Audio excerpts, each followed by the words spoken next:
My story begins in Johannesburg, Old Johannians Club. I know Jock was also around in those days up in Joburg, as were some of you as well. And my hockey family, mom and dad coaching us mini hockey on the side of the field at Old Johnny's. And I really, from a young age, mom played in the first team, dad was always involved, Steve played, Jeff was always pushing me to be competitive as the youngest of the three boys. And that's kind of where it all began. And then when mom and dad decided to come down to live in Crichton, and I went to Merchiston and then Maritzburg College, it took on a whole another dynamic. I came under the coaching of Mike Bechet, and that hugely influenced the kind of hockey player that I am. And Maritzburg College hugely shaped me as the human being that I've become. And I think, can I have a show of hands? Are there any collegians here? Who went to college here? So not as many as I thought. And all of you live in Maritzburg. Who doesn't live in Maritzburg besides John, who's in Durban, and a few from out of town? Okay. It ought to be Maritzburg. Yes. That's right. So we're talking about the Midlands. So I was rummaging around through all of this stuff, and the journey begins there. Mini hockey in Joburg with my family, with my folks and my brothers. Then Maritzburg College with Mike Bechet, and then Kips, we're going to get to 1996 in a moment, but I just want to show you what I brought, then I'm going to pick up my narrative again. So I was rummaging through the cupboard and I found some pretty cool things from the Olympic Games. In my career, I went to the Athens Olympic Games. I played 46 outdoor tests for South Africa. I went to 2 indoor World Cups, and I'm hoping to go to another World Cup now in February in Berlin. I've just played with the KZN Raiders and we won the gold medal, which I brought for you to show you. After a 10-year hiatus from hockey, I made a comeback, so there it is. And I also brought a whole bunch of other IPT medals. So there's some silver, unfortunately, but also a couple of golds in there that you're also welcome to have a look at. So this is my Athens top from that Olympic Games. And that was definitely the highlight of my outdoor career. But I will also say that I went to the Junior World Cup in Hobart in 2001, which is also really critical because I want to talk a little bit about that tournament and the Olympic Games experience and how the margins around playing hockey at that level, the margins are so tiny. And when I talk about how we're shaped as humans and as people, like those 1%ers that mean you either get a semi-final or a quarter-final or in the top 8 or not in the top 8, are all of those things. They're your spiritual base, they're your mental capability, they're your physical conditioning, they're your technique, they're your skills, they're the application of a game plan, they're how well you can communicate with your teammates. So they're all of the things that we are as people, just in a very concentrated hockey experience. And those little differences are so small. In all of the major tournaments I ever played, and I'm not talking about Africa here because we would always, it would be us or Egypt. I'm talking about internationally. I only ever came 9th, 10th, or 11th. I never ever made a top 8 in any competition. We came 9th in Athens. We came 10th at the Junior World Cup. We came 11th at both the indoor World Cups that I played in. So in my pretty short international career, it was only about 3 or 4 years. It was pretty much concentrated around there. But I brought some other things, and I also want you guys to have a look at this stuff. Now, some of you might find this boring, but some of you might not. So I'm just going to give one to each table, and you can pass it around. But these are our notebooks. This is the kind of level of the detail that we were.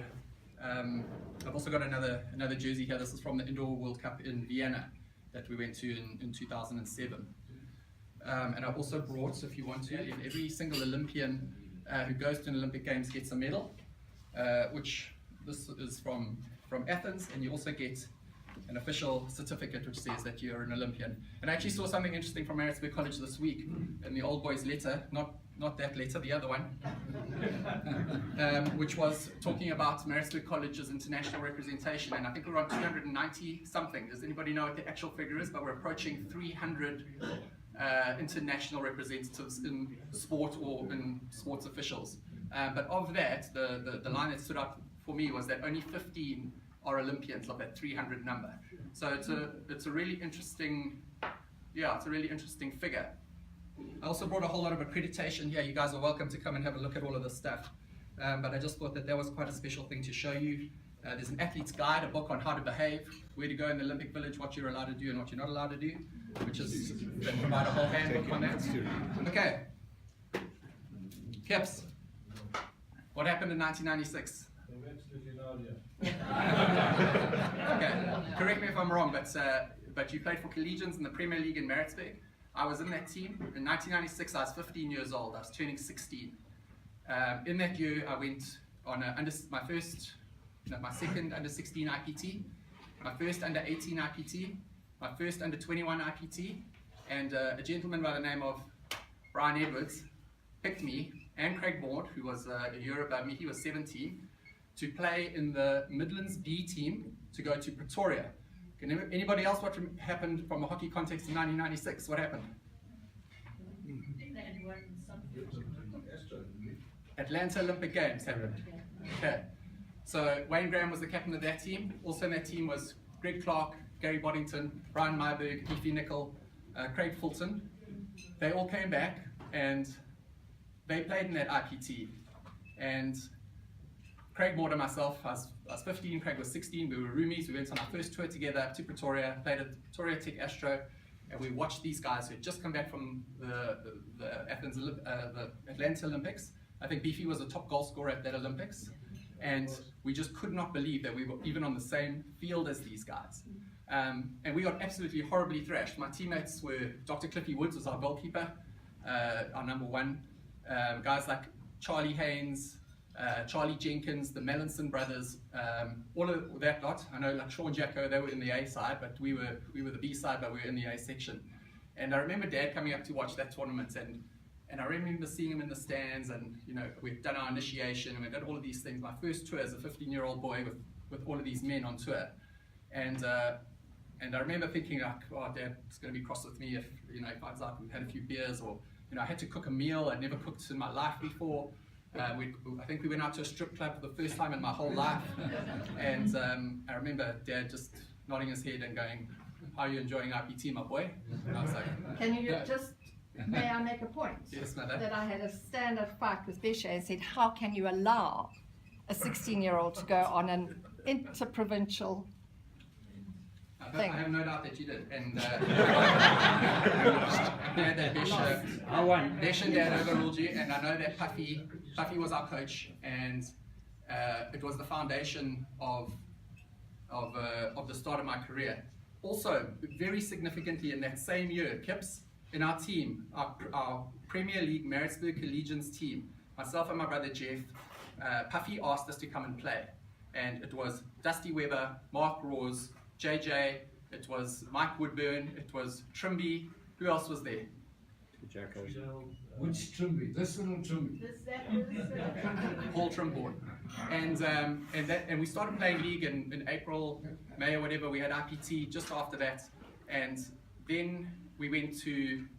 Then I got picked for the Midlands under 18 IPT, and we won that tournament. And I made the SA under 18 side from that, and I made the SA under 21 side at the end of that year. And we went down to Port Elizabeth and we toured as a 16-year-old. And I can promise you now that I wouldn't have had the fortitude or the life experience or the exposure to handle that kind of pressure in an SA under 21 environment. We played against an England touring team. If it hadn't been for those experiences of playing with those men and going on those tours with those men and learning how to be a man, not just be a schoolboy who's in a protected environment, but learning how to drink in a fines meeting and learning what the songs are and learning how to share a room and learning how to go to a strip club and all of these kind of things. And also know that when it was time to play hockey, it was time to play hockey. And all of that other stuff didn't matter. But it definitely bound you closer together with your teammates, and it definitely gave you an impetus of life as opposed to a very pure, sterile hockey environment. And I think the point about that is that besides my folks and my brothers, what Mike Bechet did with us at Maritzburg College and what Puffy did with us in Midlands and at Collegians, absolutely 100% is the reason why I got to do this. There's no other reason, in my opinion. I had an interesting discussion with my cousin, Graham Bennett, who was the marketing or deputy headmaster of Maritzburg College, who's recently left.